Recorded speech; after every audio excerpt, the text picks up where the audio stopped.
So first I'm going to start with this L'Oreal Paris 24 Hour. This is the Infallible Pro Glow foundation. You know, they have the Pro Matte, but this is the Pro Glow in Caramel Beige. And I'm just going to take my beauty blender and buff that all over the skin. The skin is already primed and moisturized, and of course my brows are already done as well. So next I'm going to take the Pro Matte foundation in light beige, I think this is called, but if I'm wrong it'll be down in the description bar. But I'm going to do that to lighten up the foundation just a little bit, because the other one is a little bit too moonish color. It's a little bit too brown for my skin tone, so I'm using this other foundation to lighten it up. And of course I'm putting more of the Pro Matte in my T-zone, because that's where I am more oily throughout the day, around my nose and all that other area and stuff. So I just want it to be matte in that area and then glowy on the outer areas. So next I'm actually taking some concealer. This is the Maybelline Camouflage Concealer in 50 Medium. This is one of my favorite drugstore concealers. Can't go wrong with this concealer. And then I'm just going to buff this in. I'm just highlighting, I'm just doing the most, just getting beat, but you don't have to do all of this. But I'm just going to start buffing that in with my beauty blender.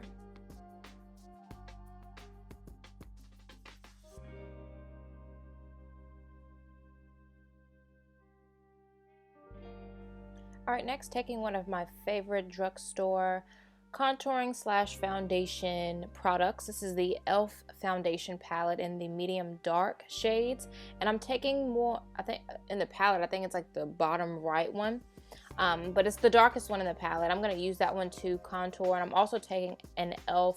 Duo Fiber brush. I'm really loving using Duo Fiber brushes, especially when I'm using cream contours and concealers. It really blends it seamlessly, as you can see.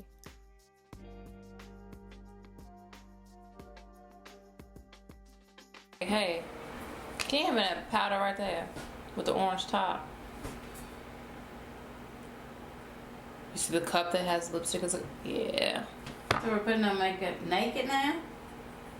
Are you serious? What's going on with that? I'm at home. You're Honey. at work. Put some clothes on.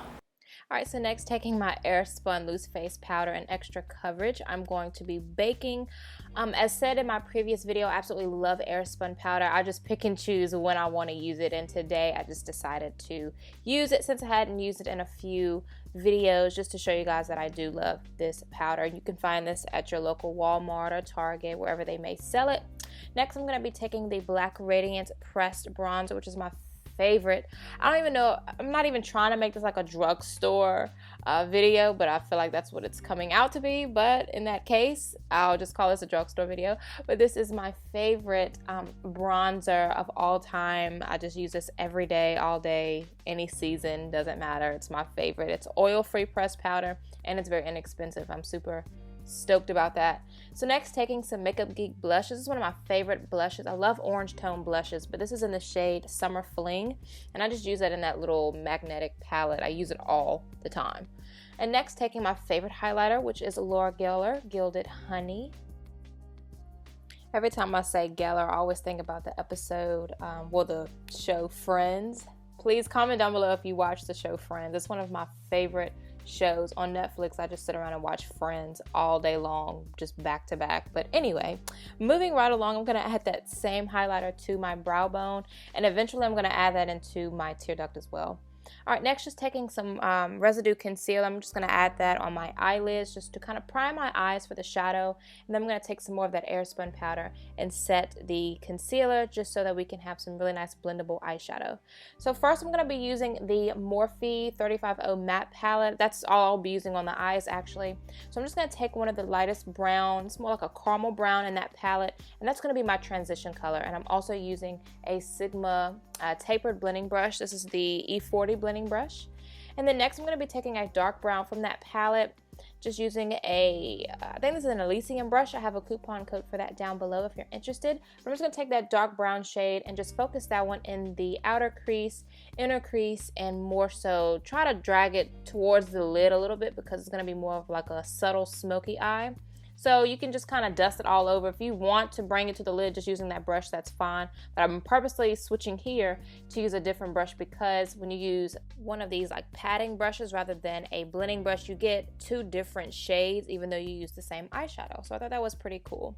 So here I'm taking that Laura Geller Gilded Honey highlighter and just adding that to my tear duct area. Alright, and next taking some Sigma gel liner and using my Sigma EO6 brush. Is my favorite eyeliner brush, whether using gel liner or liquid liner. It just gets down to that lash line so beautifully. But I'm just taking a little bit of this just to kind of have something on my lash line and kind of bring the look together. And here I'm taking that padded brush again, and I'm going to start smudging out that gel liner. This is just going to help fill in the gaps, especially when we add lashes and mascara, just to bring the look together since the eyeshadow was very, very minimal. So here I'm curling my lashes, and then I'm going to go in with my new favorite mascara. This is the Maybelline Colossal Big Shot mascara. And y'all, when I tell you this mascara is the truth, look at that. Like, this mascara is the truth. All you need is to curl your lashes a little bit, add a few coats of this, and you're good to go. I almost contemplated even adding lashes because I thought the look looked good already without lashes. But as you'll see here in a minute, I did add minimal lashes. I barely put any on, but I did add a little bit. So here, going in with that first transition color, I'm taking a little angled brush. This is a Bdellium Tools brush. And I'm just adding a little bit of shadow to the lower lash line. Not a lot, just a little bit, just to give it a little something. And then going back in with that mascara again, just so you guys can see. Just look how long it makes. I mean, I already have long eyelashes naturally, but just adding this mascara just makes them look even longer. So here, taking one of the Ruby Kisses concealer sticks. I don't know why I keep using this concealer as a liner, but I do. Just a nude shade just to kind of open up the eyes. So I kind of did this for no reason, but this is a Milani lip liner.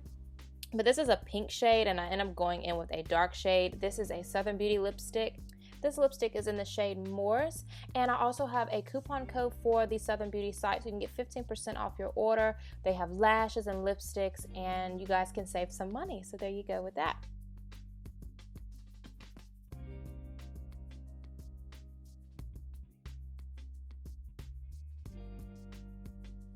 So from the drugstore, these are the Ardell individual lashes, and yes, I have a thing for drugstore Ardell wispy lashes, but these are just the individual lashes, and I'm gonna add, I think I only added 3 or 4 to the outer corners of my eyes, and that's all I did. I added a little bit of mascara, and that was it for the lashes. So here I'm just touching up with a little bit of highlighter, and yeah, this is the final look, guys. I hope you guys love the look because I think it really came out nice. So subscribe if you haven't already, and if you're new, I'm Jay, and if you're not new, just thank you so much for supporting me. I love you guys, and God willing, I'll see y'all on my next one. Bye.